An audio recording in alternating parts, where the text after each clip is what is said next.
देखो आज हमारा टॉपिक है जो गाउस नियम की एप्लीकेशन थी, गाउस नियम के अनुप्रयोग, उसमें दूसरा पार्ट है।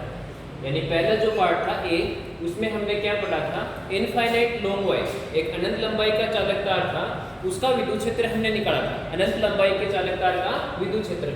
आज हम क्या पढ़ेंगे, इंटेंसिटी ऑफ इलेक्ट्रिक फील्ड, यानी विद्युत क्षेत्र की तीव्रता। पहले इस टॉपिक को आप ध्यान से समझो, हमें क्या निकालना है इसमें, क्योंकि जब तक आपको क्वेश्चन क्लियर नहीं होगा तो आंसर भी उसका आसानी से नहीं आएगा, क्योंकि ये सारे एक जैसे ही हैं। इसमें 4 पार्ट आएंगे आपके डी तक, ए बी सी और डी तक आएंगे। ए इसका हो गया, अब इसका बी है, तो जो हेडिंग है यानी जो टॉपिक है आपका, उसको कंपैरिजन अलग अलग आना चाहिए आपको। तो विद्युत क्षेत्र की तीव्रता and intensity of electric field किसके कारण, यूनिफॉर्म चार्ज। यूनिफॉर्म चार्ज का मतलब है समरूप आवेशित, समरूप आवेशित यानी एक समान आवेशित, जिस पर एक समान आवेश वितरित हो समान रूप से। नॉन कंडक्टिंग का मतलब है कुचालक, यानी एक चालक होता है एक सुचालक होता है, यानी कैसा है, कुचालक। इनफाइनाइट शीट का मतलब है जिसकी लंबाई अनंत है, ठीक है, अनंत लंबाई। यानी ये हमारा टॉपिक है, हमें विद्युत क्षेत्र की तीव्रता निकालनी है। क्या निकालनी है, विद्युत क्षेत्र की तीव्रता निकालनी है। वो किसके कारण, विद्युत क्षेत्र की तीव्रता किसके कारण हमें निकालनी है, समरूप आवेशित यानी यूनिफॉर्म चार्ज, नॉन कंडक्टिंग यानी कुचालक, और इनफाइनाइट शीट यानी अनंत लंबाई की शीट होनी चाहिए, ठीक है। यानी विद्युत क्षेत्र की तीव्रता किसके कारण है, समरूप आवेशित, कुचालक और अनंत लंबाई। अनंत लंबाई की कोई शीट है, परत है, परत के कारण, ठीक है। यह हमारा टॉपिक है कि अनंत लंबाई की परत के कारण समरूप आवेशित कुचालक और अनंत लंबाई की परत के कारण विद्युत क्षेत्र की तीव्रता निकालनी है। किसकी सहायता से हम निकालेंगे, गाउस नियम की सहायता से हम निकालेंगे, क्योंकि हम क्या पढ़ रहे हैं, गाउस नियम के अनुप्रयोग, एप्लीकेशन ऑफ गॉस लॉ। तो गाउस नियम के अनुप्रयोग हम पढ़ रहे हैं, उसके अंदर दूसरा पॉइंट है। पहला पॉइंट हमने क्या पढ़ा था इसके पिछले वीडियो में, कि अनंत लंबाई के तार के कारण जो लंबाई है वो तार की कैसी होनी चाहिए, अनंत होनी चाहिए, उसका विद्युत क्षेत्र हमने ये निकाला था 2 के लैम्डा अपॉन r। ये विद्युत क्षेत्र हमने पिछले वीडियो में निकाला था अनंत लंबाई के तार के कारण। अब यहाँ है परत है आपके पास जिसकी इनफाइनाइट लेंथ है, कुचालक है और समरूप आवेशित है। इससे अगला जो आएगा सी पार्ट, सी, उसमें एक डिफरेंस है कि सिर्फ कुचालक की जगह सुचालक हो जाएगा, बाकी सब सेम रहेगा। तो ये आप ध्यान से समझो ताकि अगला आपको आसानी से समझ में आ सके। तो देखो इसके हम विद्युत क्षेत्र कैसे ज्ञात करेंगे। पहली बात तो आपको ध्यान में रखनी है कि गाउस नियम उपयोग में लेना है, क्योंकि किसकी एप्लीकेशन हम पढ़ रहे हैं, गाउस नियम। पहली बात तो हमें गाउस नियम का यूज करना है। हमें विद्युत क्षेत्र निकालना है, किसके कारण निकालना है, तो ये 3 चीजें आप ध्यान रखो, समरूप आवेशित प्लेट होनी चाहिए, कुचालक प्लेट होनी चाहिए और अनंत लंबाई होनी चाहिए। तो उसके कारण हमें विद्युत क्षेत्र की तीव्रता निकालनी है।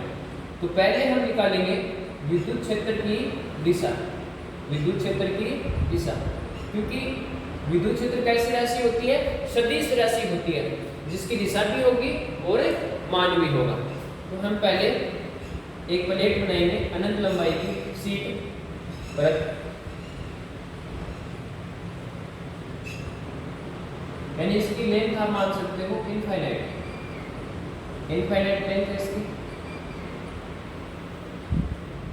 मैं यहाँ इनफाइनाइट नोटेशन है, ठीक है। और इस पर समरूप आवेशित है।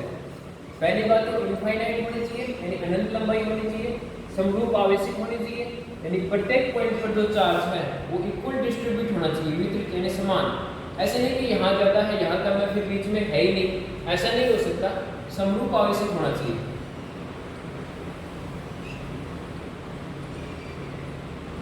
यानी प्रत्येक पॉइंट पर चार्ज क्या है, समान है।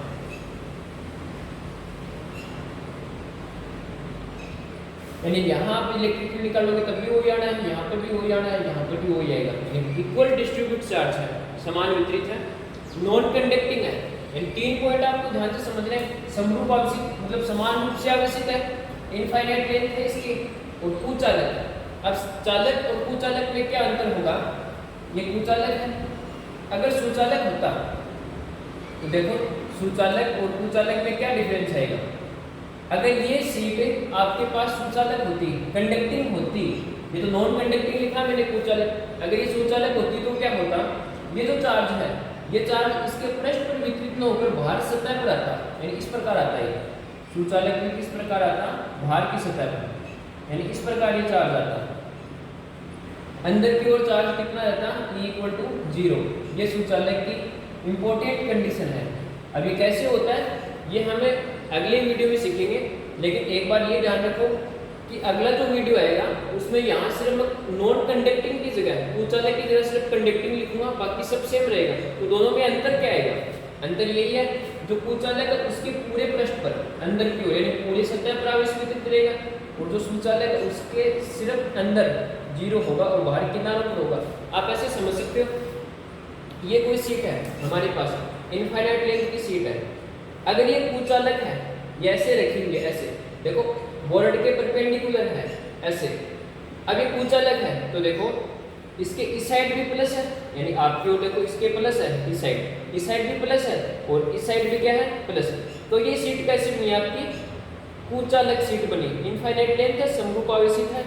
और ये कैसी सीट बनी, कुचालक, नॉन कंडक्टिंग। अगर यही सुचालक होती तो वो आवेश कहाँ होता, इसके किनारों पर, यहाँ होता, यहाँ पर बाहर किनारों पर होता। कब, जब ये सीट कैसी होती, सुचालक यानी कंडक्टिंग होती। अब कहाँ स्थित हम कौन सा पढ़ रहे हैं, हम सिर्फ पहले कुचालक का पढ़ रहे हैं। तो कुचालक में यहाँ पर भी आवेश है और यहाँ पर भी आवेश, दोनों ओर ऐसे एक परपेंडिकुलर है, समझ गए बात। और सुचालक में क्या होता, इसके किनारों पर आवेश होता, जो कि नेक्स्ट आएगा, अगला वीडियो है, ठीक है। तो विद्युत क्षेत्र की हमें दिशा निकालेंगे पहले। तो विद्युत क्षेत्र की दिशा निकालने के लिए जो पिछला वीडियो था मेरा, अनंत लंबाई का चालक कार्यकाल विद्युत क्षेत्र निकालना, ए वाला, इसे ए लिखा था। तो उसके अंदर जैसे विद्युत क्षेत्र की दिशा निकाली थी वैसे इसमें निकालनी। हम क्या करेंगे, इसके ओरिजिन से स्मॉल r डिस्टेंस पर एक बिंदु P मान लेंगे। यहाँ पर हमें क्या निकालनी है, विद्युत क्षेत्र की दिशा निकालनी है इस यूनिफॉर्म नॉन कंडक्टिंग और इनफाइनाइट सीट के कारण। पिछले वीडियो में जैसे मैंने निकाला उसी प्रकार इसमें निकालेंगे। क्या करेंगे, हम पहले पीछे की वीडियो देखोगे तभी आगे समझ में आएगा। सेम प्रोसेस है दिशा निकालने की। हम 2 अल्पांश लेंगे, एक अल्पांश यहाँ और एक अल्पांश यहाँ, समान दूरी पर। ये जो डिस्टेंस है ओरिजिन से, ये दूरी, ये क्या है, इक्वल है। यहाँ पर बिंदु P। अब इसका जो एरिया है वो मैं कितना ले रहा हूँ, dA1, और इसका एरिया मैं कितना ले रहा हूँ, dA2। अल्पांश छोटे छोटे, इस पूरे का एरिया कितना है, A, पूरे का एरिया। तो इसका कितना हुआ, dA1, इसका कितना हुआ, dA2। ये ओरिजिन है O, ठीक है। अब ये डिस्टेंस बराबर है, इसका जो इलेक्ट्रिक फील्ड होगा वो होगा dE1 और इसका जो इलेक्ट्रिक फील्ड होगा वो कितना होगा, dE2। अब प्लस चार्ज है यहाँ, देखो ये प्लेट ऐसे रखी हुई है, ऐसे रखी हुई है प्लेट। अब ये बिंदु P है, जो मार्कर का अगला पॉइंट है वहाँ बिंदु P है, जो प्लस है, देखो इधर क्या है, प्लस। तो प्लस से बल रेखाएं बाहर निकलेंगी, बिंदु P पर डायरेक्शन किधर आएगी, बिंदु P पर डायरेक्शन आएगी आपकी इस प्रकार, इधर dE1। जैसे पिछले वीडियो में किया था सेम वैसा ही है। और dE2 इसकी डायरेक्शन आएगी ऊपर की ओर, dE2। अब ऊपर वाला जो अल्पांश है वो एंगल बना रहा है थीटा, नीचे वाला भी कितना बनाएगा, थीटा बनाएगा, या अल्फा मान लो, कोई फर्क नहीं पड़ेगा। नीचे वाला भी कितना बनाएगा, अल्फा। तो जो वर्टिकल अपोजिट एंगल है, वर्टिकल अपोजिट एंगल है शीर्ष बिंदु कोण, ये भी कितना होगा, अल्फा, ये भी कितना होगा, अल्फा। अब dE1 बराबर क्या है, dE2। इन दोनों का मान क्या है, समान है, दोनों का मान इक्वल है, यानी जितना मान dE1 का उतना ही मान किसका है, dE2 का। क्यों, क्योंकि आकार समान है ना, इसको समान लिखेंगे, एक समान आकार के दो अल्पांश है, ये dA और ये भी कितना है, dA। समान आकार के और मूल बिंदु से बराबर दूरी पर, जितना ऊपर है उतना ही नीचे। तो इनका इलेक्ट्रिक फील्ड भी क्या होगा, समान होगा, dE। इलेक्ट्रिक फील्ड भी क्या होगा, समान होगा। तो दोनों को मैंने किसके बराबर मान लिया, E के बराबर मान लिया, क्योंकि आकार समान है, दोनों का आकार क्या है, समान है। तो जब मान समान, यानी ये कंडीशन मैं बहुत बार लगा चुका हूँ, पीछे वीडियो देखना, मान समान दिशा विपरीत और मान समान हो, दिशा विपरीत हो, क्रिया रेखा अलग अलग हो, क्रिया रेखा अलग अलग हो। अगर ये कंडीशन जहां लगे वहां हम घटक करेंगे। क्या करेंगे? घटक। कोई भी सदिश है उसके कंपोनेंट करेंगे, कोई भी सदिश के, और कंपोनेंट किसके होंगे? कोस के और साइन के। ऐसी कंडीशन जहां पर भी लगे, मान समान, दिशा विपरीत, क्रिया रेखा क्या होनी चाहिए? अलग। अब देखो मान समान है, दिशा विपरीत है, एक नीचे की ओर एक ऊपर की ओर है, यानी ये कंडीशन है।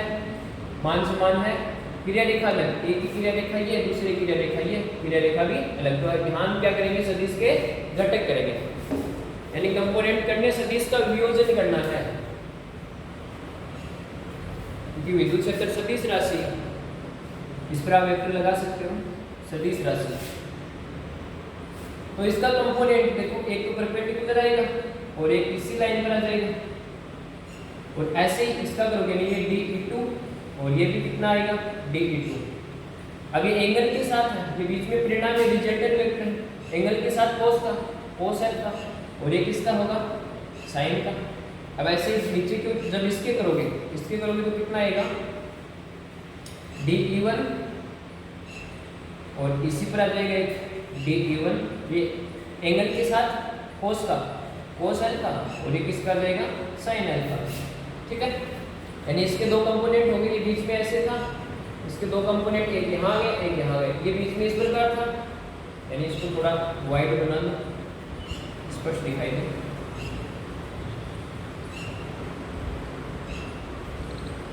DE1, ठीक है, यानी ये ऐसे है, इसका एक कंपोनेंट यहाँ है, एक कंपोनेंट यहाँ है, ऐसे ही है, इसका एक कंपोनेंट यहाँ, एक यहाँ है इसका, और एक यहाँ है। ये एंगल के साथ किसके हो गए? दोनों cos के, और ये किसके हो गए? साइन। अब ये देखो, ये दोनों एक दूसरे को कैंसिल कर देंगे, क्योंकि क्रिया रेखा क्या होगी? देखो, जितना ऊपर की ओर होता है नीचे की ओर है, एक ही रेखा पर तो है। जैसे ऐसे माने आप 50 न्यूटन बल इधर लग रहा है, तो 50 न्यूटन बल इधर लग रहा है, तो ये पार्टिकल किधर जाएगा? यानी दोनों ओर ही नहीं जाएगा, यहीं रहेगा। ऐसे ही यहाँ, यानी DE1 और DE2 का मान समान है, साइन अल्फा समान है, क्रिया रेखा एक ही है, जितना ऊपर है उतना नीचे, तो कैंसिल कर देंगे। अब ये दोनों देखो, ये दोनों जुड़ जाएंगे, क्योंकि डायरेक्शन क्या है इनकी? समान, डायरेक्शन इनकी समान है। तो जो परिणामी विद्युत क्षेत्र की दिशा प्राप्त हुई वो हमें किस प्रकार प्राप्त हुई? यानी परिणामी विद्युत क्षेत्र की दिशा प्राप्त होगी हमें कोस की डायरेक्शन में। किसके डायरेक्शन में? कोस की, क्योंकि दोनों एक ही हो रहा है, तो दोनों जुड़ जाएंगे, तो कितना आएगा? DE1 cos alpha plus DE2 cos alpha, तो दोनों जुड़ के कितने हो गए? ये DE के बराबर मान रखा है, 2DE cos अल्फा। यानी परिणामी विद्युत क्षेत्र की दिशा मिली हमें प्लेट के लंबवत, यानी शीट के लंबवत। क्या मिली हमें? परिणामी विद्युत क्षेत्र की दिशा हमें किधर मिली? शीट के लंबवत। यानी इस प्रकार हमारे पास ये शीट थी, इधर भी प्लस चार्ज है, इधर भी प्लस चार्ज है, क्योंकि कौन सी है? सुचालक है। अगर सुचालक होती तो बाहर किनारों पर होता, अंदर जीरो होता सरफेस पर। अब देखो यहाँ इसके ऐसे लंबवत प्राप्त हुआ, इस प्रकार लंबवत परपेंडिकुलर। आप यहाँ देखोगे तब भी परपेंडिकुलर आएगा, यहाँ देखोगे तब भी परपेंडिकुलर आएगा, इस साइड देखोगे तब भी परपेंडिकुलर, इधर देखोगे तब भी परपेंडिकुलर, यहाँ देखोगे तब भी परपेंडिकुलर आएगा, लंबवत आएगा। ठीक है, तो हमने क्या निकाल लिया? विद्युत क्षेत्र की दिशा। किसके कारण? यूनिफॉर्म चार्ज, समरूप आवेशित, नॉन कंडक्टिंग, उचालक और अनंत लंबाई की शीट है, उसके कारण हम विद्युत क्षेत्र निकाल रहे हैं। इसकी सहायता से गाउस नियम के एप्लीकेशन से। तो पहला काम हमने क्या किया? विद्युत क्षेत्र की दिशा निकाली, क्योंकि कैसी राशि होती है? विद्युत क्षेत्र सदिश राशि होती है। तो विद्युत क्षेत्र की दिशा हमारे पास किधर है? शीट के लंबवत प्राप्त हुई। वो हमने कैसे प्राप्त की? कि ओरिजिन से समान दूरी पर दो अल्पांश लिए, समान आकार के, आकार समान है, इनका विद्युत क्षेत्र भी क्या होगा? समान होगा। क्रिया रेखा क्या होगी? अलग। तो हम घटक करेंगे, दो घटक एक दूसरे को कैंसिल कर देंगे, दोनों ऐड हो जाएंगे। ठीक है, अब हम निकालेंगे विद्युत क्षेत्र का मान। यही जो हेडिंग आप ये जो लिखा हुआ है टाइटल, इसको आप एक बार मेमोराइज कर लो, क्योंकि अब इसका यूज हम नहीं करेंगे। यानी एक पॉइंट हुआ विद्युत क्षेत्र की दिशा। अभी हम इसी हेडिंग की, ये जो टाइटल है, इसी का विद्युत क्षेत्र का मान निकालेंगे इसी प्लेट में। ठीक है। ठीक है, इसको मैं मिटा रहा हूँ, आप कॉपी में नोट कर सकते हो।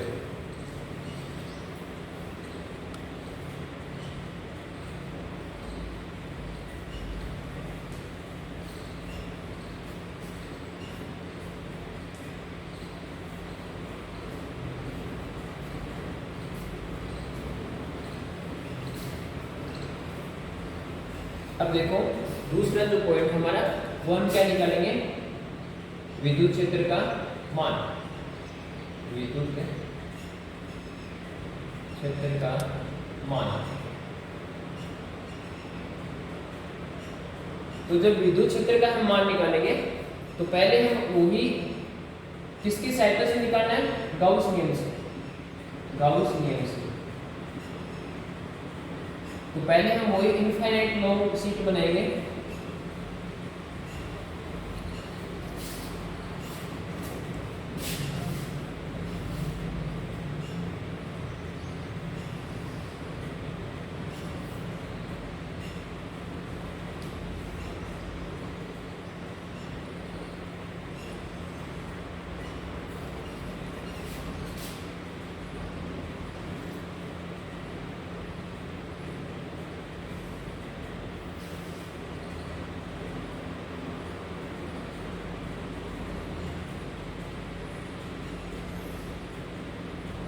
ये हमारे पास इनफाइनाइट लॉन्ग शीट है, यानी अनंत लंबाई की, जिसकी लेंथ कितनी है, इनफाइनाइट। आप ऐसे मान सकते हो इनफाइनाइट लेंथ है इसकी, ये ऊपर डॉटेड लाइन लिखा है, इसका मतलब क्या है, इनफाइनाइट, यानी इसकी लंबाई कोई डायरेक्शन फिक्स नहीं है, इसकी डायमेंशन भी फिक्स नहीं है।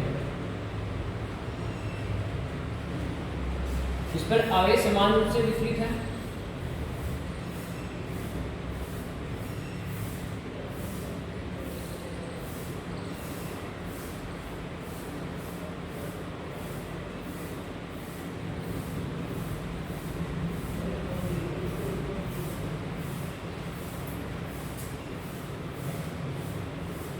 ठीक है, अब उसी पॉइंट पर हम ओरिजिन से, यानी ओ से कितनी दूरी पर, जो इसका ओरिजिन है इससे कितनी दूरी पर है, स्मॉल आर दूरी पर, स्मॉल आर दूरी पर हम वही पॉइंट लेंगे टी। यहाँ में क्या निकालनी है, विद्युत क्षेत्र की, विद्युत क्षेत्र का इस बार हमें क्या निकालना है, मान निकालना है। किसकी सहायता से, गाउस नियम की सहायता से। अब गाउस नियम किसके लिए लागू होगा, गाउस नियम लागू होगा बंद पृष्ठ के लिए। गाउस नियम किसके लिए लागू होगा, बंद पृष्ठ के लिए लागू होगा। तो हम किस प्रकार का बंद पृष्ठ बनाएंगे, तो पिछले वीडियो में मैंने बेलनाकार बंद पृष्ठ बनाया था, लंबाई के अनुदिश, ऐसे तार था उसकी लंबाई के अनुदिश बनाया था। ऐसे ही इसका एरिया है इस बार, तो इसके एरिया के अनुदिश हम बंद पृष्ठ बनाएंगे, होगा बेलनाकार, होगा बेलनाकार। लेकिन हम किसके अनुदिश बनाएंगे इस बार, एरिया के अनुदिश। पिछले में हमने बनाया था लंबाई के अनुदिश, तो इस बार हम एरिया के अनुदिश जो बेलनाकार गाउसियन बंद पृष्ठ बनाएंगे, उसकी जो रेडियस है वो होगी r।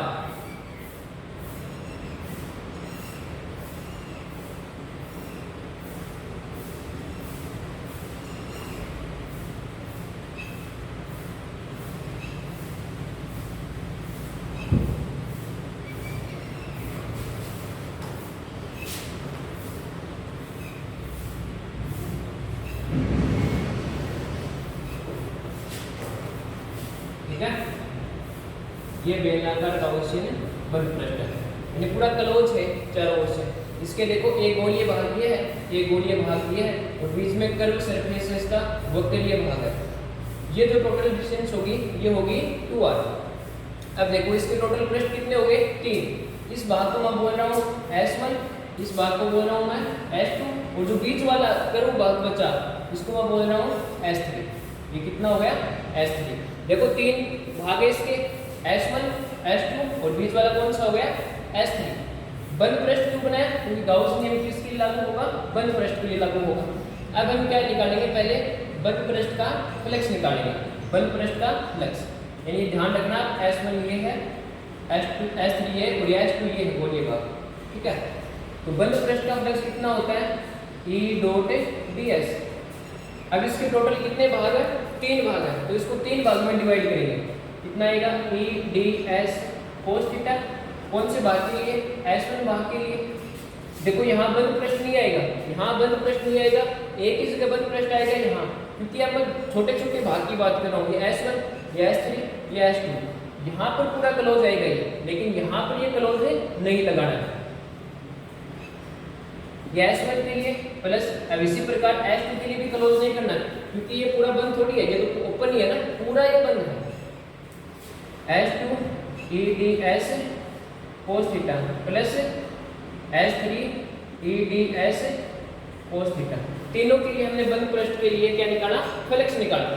अब देखो इसका जो ds होगा, इसका ds किधर होगा, अभिलंबित बाहर की ओर ds, इसका e किधर होगा, बाहर की ओर, क्योंकि प्लस सिंबल रेखा निकली है। ये सीट आपके पास इस प्रकार है, ये सीट आपके पास इस प्रकार है, प्लस से बाहर की ओर निकलेगा तो e इधर हो गया, और इसका अभिलंबित बाहर, अभिलंबित बाहर क्षेत्रफल सदिश बाहर की ओर। इसका देखो, इसका विलंब किधर होगा, ऊपर की ओर ds, और ये e की डायरेक्शन सेम है, प्लस से रेखा निकल रही है, लेकिन s किधर होगा, ऊपर की ओर होगा। यानी इसको आप ऐसे समझो, ये बेलनाकार शेप इस प्रकार है, यानी ऐसे। अब ऊपर वाले का देखो, आप किधर से देखोगे, ऐसे। अब देखो इस गोलीय भाग का तो डायरेक्शन इधर हो गया ना, इधर से दिखाई देगा ये अभिलंब बाहर। इस भाग का देखो, ये गोलीय भाग इस प्रकार है, इस भाग का किधर होगा, अभिलंब ऊपर की ओर। इस सीट पर ऐसे लगा हुआ है, इस सीट पर ऐसे लगा हुआ है, अभिलंब ऊपर की ओर। तीन गोल, एक गोलीय भाग ये, दूसरा गोलीय भाग ये, एक बीच में वक्रीय भाग है, ठीक है। इसका विलंब ऊपर की ओर होगा, इसका विलंब इस साइड होगा, और इसका विलंब इस साइड होगा। विद्युत क्षेत्र देखो, विद्युत क्षेत्र दोनों ओर मैंने इसके प्लस लिखे हैं, इधर भी इसके प्लस है और इधर भी इसके क्या है, प्लस है। तो विद्युत क्षेत्र इधर भी होगा और विद्युत क्षेत्र इस डायरेक्शन में भी होगा। तो यहाँ इसके लिए क्या होगा, इसके लिए होगा इस डायरेक्शन में भी E होगा और इस डायरेक्शन में भी ds होगा, इसका बाहर की ओर, ठीक है। अभी समझाया मैंने। तो देखो एंगल देखो, S1 के लिए एंगल कितना बना, 0 डिग्री, यहाँ थीटा बराबर 0। S2 के लिए एंगल कितना बना, दोनों एक ही कोण है, E और ds एक दूसरे के समांतर है, ये भी समांतर है, तो यहाँ एंगल कितना बना, 0 डिग्री। अब यहाँ देखो E इस डायरेक्शन में, ds इधर है, ये एंगल कितना बना, 90, तो थीटा बराबर 90 डिग्री। cos 0 की वैल्यू 1, cos 0 की वैल्यू 1 होगी, cos 90 की 0 होगी, तो बंद पृष्ठ का फ्लक्स कितना आ गया, EDS बराबर S और EDS, ठीक है, प्लस S2 EDS, और ये कितना हो गया, 0, ठीक है। अब इसका पूरे का जो सरफेस है वो मैं कितना ले रहा हूँ, सरफेस यानी क्षेत्रफल है वो मैं ले रहा हूँ S, तो इसकी वैल्यू यानी इसकी वैल्यू, समाकलन की वैल्यू कितनी लिखूंगा मैं, S, क्योंकि पूरे का क्षेत्रफल मैंने कितना ले लिया, गोलीय भाग का S, दोनों गोलीय भाग का मैंने क्षेत्रफल कितना ले लिया, S ले लिया, यानी समान आकारी तो है, ये जितना उतना ही है, तो इसका क्षेत्रफल में टोटल कितना मान लूंगा, S। ये अल्पांश का था, ये किसका था, अल्पांश का था। ds तो एक अल्पांश है इसका, देखो छोटा सा भाग है ds, तो इसका छोटा सा भाग है, लेकिन टोटल भाग कितना है, S। ऐसे ही यहाँ ये तो एक छोटा सा अल्पांश है ds तो, लेकिन पूरे का क्षेत्रफल कितना है, S। पूरे का क्षेत्रफल कितना हो गया, S। बीच वाला तो 0 हो गया ना, देखो बीच वाला ये S3 है, ये S3 यहाँ से 0 हो गया, cos 0, बीच वाले का कोई रोल नहीं है। ये क्षेत्रफल S, ये क्षेत्रफल कितना है, S, ये एक अल्पांश है, ठीक है। तो यहाँ S रखोगे, यहाँ S रखोगे, इंटीग्रेशन हो गया, तो ये कितना हो जाएगा, 2ES, तो EDS बराबर 2ES। अब देखो बंद पृष्ठ का फ्लक्स आ गया, ये समीकरण 1। अब बंद पृष्ठ का फ्लक्स हम गाउस नियम से भी निकाल सकते हैं। गाउस नियम से हम क्या लिखते हैं, summation q upon epsilon not, क्योंकि हम किस नियम से निकाल रहे हैं, गाउस नियम से। ये क्यों लगाया, ये क्यों लगाया, क्योंकि हम किसकी एप्लीकेशन पढ़ रहे हैं, गाउस नियम की। इक्वेशन 2 गाउस नियम से, गाउस नियम से, ये समीकरण 2। अब 1 और 2 का कंपैरिजन करो, 1 और 2 का कंपैरिजन करोगे तो ये भी बंद पृष्ठ का फ्लक्स है आपके पास, बंद पृष्ठ का फ्लक्स है, और ये भी क्या बताता है, बंद पृष्ठ का फ्लक्स, ठीक है तो फ्लक्स। तो ये साइड इस साइड के बराबर होगी, तो आप क्या लिखोगे, 2ES बराबर समेशन q अपॉन एप्सिलॉन। अब देखो समेशन q कैसे निकालोगे आप, समेशन q पूरे पृष्ठ पर आवेश है, तो पृष्ठ आवेश घनत्व लगेगा। पिछले में रेखीय आवेश घनत्व लगा था, तो पृष्ठ आवेश घनत्व है, पृष्ठ आवेश घनत्व कितना होता है, सिग्मा बराबर summation q upon epsilon s, क्षेत्रफल कितना है, s, तो समेशन q इक्वल टू कितना आएगा, सिग्मा s। पृष्ठ आवेश घनत्व का मतलब है पट्टी एकांक क्षेत्रफल में उपस्थित आवेश। पिछला वीडियो मैंने इसी पर डाला, तो समेशन क्यू कितना आएगा सिग्मा एस, समेशन क्यू की जगह सिग्मा एस, तो 2 sigma S upon epsilon not, तो एस से एस कटा, तो यहाँ से ई बराबर कितना आ गया सिग्मा अपॉन 2 एप्सिलॉन। ये विद्युत क्षेत्र आया आपका किसके कारण, अनंत लंबाई की कुचालक प्लेट के कारण। इसको डायरेक्ट मेमोराइज करना है, न्यूमेरिकल के लिए याद करना है इसको direct, sigma upon 2 epsilon not. अब देखो दूरी पर निर्भर नहीं कर रहा है, आप इसका ग्राफ बनाओगे E बराबर सिग्मा अपॉन 2 एप्सिलॉन नॉट, इसमें दूरी की तरफ यानी ये r, ये r का कहीं पर यूज नहीं है क्योंकि विद्युत क्षेत्र दूरी पर निर्भर नहीं करता। कौन से में, इसी कंडीशन में कब जब आपके पास प्लेट अनंत लंबाई की हो, तो दूरी को r और e के मध्य ग्राफ कैसे बनेगा, ये r ये e, लीनियर लाइन। ये लाइन सीधी लाइन क्यों आई, क्योंकि इस फॉर्मूले में r है ही नहीं, ये r है, ये इस फॉर्मूले में नहीं है, यानी e r पर डिपेंड नहीं करता, निर्भर नहीं करता, तो प्लेट लाइन आएगी नॉट डिपेंड, ठीक है। तो ये आपका टॉपिक था अनंत लंबाई की परिमित चालक प्लेट के कारण उत्पन्न विद्युत क्षेत्र का। ये आपको डायरेक्ट याद रखना है, E equal to sigma upon 2 epsilon naught, और ये दूरी के साथ ग्राफ है, निर्भर नहीं करता दूरी पर। ये विद्युत क्षेत्र है, प्लेट का जो कुचालक प्लेट का विद्युत क्षेत्र है वो किस पर निर्भर नहीं करता, इस दूरी पर निर्भर नहीं करता, तो ये ग्राफ भी इंपॉर्टेंट बनता है ये, ठीक है।